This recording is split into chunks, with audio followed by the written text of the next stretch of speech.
plus grand spectacle musical du monde est de retour et cette fois, c'est Genève, en Suisse, qui s'illumine. Après la victoire envoûtante de la Suisse en 2024 grâce à Nemo et son hymne hybride The Code, tous les regards se tournent désormais vers la Palexpo Arena, où la grande finale s'enflammera le samedi 10 mai 2025, précédée de 2 demi-finales palpitantes les 6 et 8 mai. C'est la première fois depuis 1989 que la Suisse accueille le concours et l'ambiance est électrique. Pourquoi l'Eurovision compte toujours autant? L'Eurovision, c'est bien plus que de la musique, c'est un phénomène culturel. Avec plus de 160 millions de téléspectateurs chaque année, le concours est une vitrine vibrante d'unité, de diversité et de créativité. Il crée des tendances, déclenche des débats, et offre aux artistes une scène mondiale. Pour de nombreux pays, c'est une opportunité de briller sur la carte du monde, tandis que pour les fans, c'est une tradition annuelle remplie de paillettes, de drapeaux, et de moments inoubliables.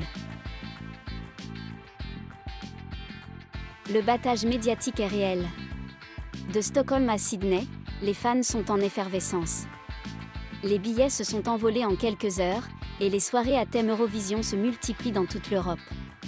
Les réseaux sociaux explosent de montages de fans, de vidéos réactions et de pronostics. L'Eurovision a toujours été un havre pour les communautés LGBTQ+, et les chansons de cette année, pleines d'audace et de flamboyance, résonnent profondément. Alors, qui est en finale? 26 pays en compétition. Finalistes automatiques, les « Big Five » plus le pays hôte. France, Allemagne, Italie, Espagne, Royaume-Uni, Suisse, pays hôte. Qualifiés de la demi-finale 1. 7 Ukraine, 8 Irlande, 9 Croatie, 10 Lituanie, 11 Finlande, 12 Chypre, 13 Serbie, 14 Portugal. Qualifiés de la demi-finale 2. 15 Suède, 16 Autriche, 17 Arménie, 18 Géorgie, 19 Pays-Bas, 20 Grèce, 21 Israël, 22 Danemark, 23 Estonie, 24 Norvège, 25 Belgique, 26 Lettonie. Un concours aussi rempli de controverses. Jetons un œil aux chansons controversées et à leurs histoires. Lettonie Citizeni Eat Your Salad, retour en 2022.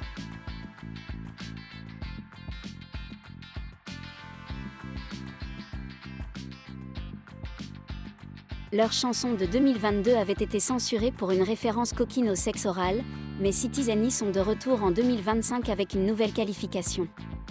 Toujours aussi irrévérencieux, ils mêlent humour piquant, activisme écologique et une mise en scène flamboyante.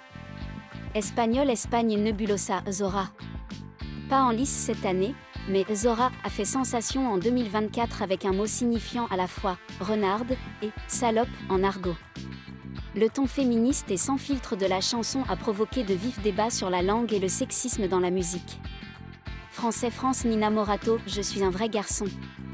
La France a l'habitude de repousser les limites. En 1994, Nina chantait « Mais putain, il y a des jours ». Cette année encore, la chanson française actuelle joue la carte de la provocation subtile, avec des paroles audacieuses et une critique des normes de genre. Italie Angelina Mango La Noia. Un rythme enjoué avec un message percutant, Angelina Mango romantise l'ennui comme un acte de rébellion. Pour certains critiques, c'est une glorification de l'apathie, pour d'autres, un hymne générationnel à la lucidité existentielle. Irlande Bambi Tug Doomsday Blue.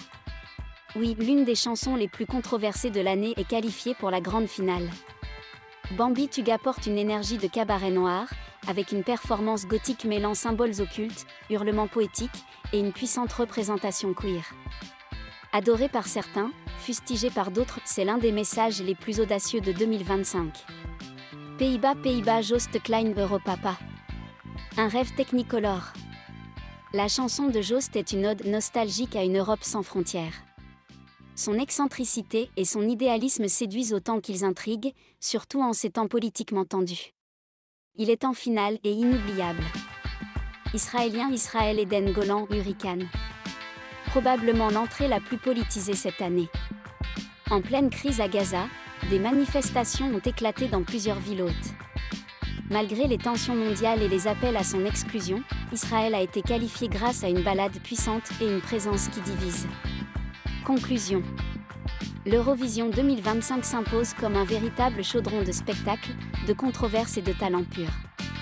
Avec des chansons provocantes bousculant les normes traditionnelles et des tensions politiques palpables derrière les strass, cette grande finale pourrait bien redéfinir l'avenir du concours.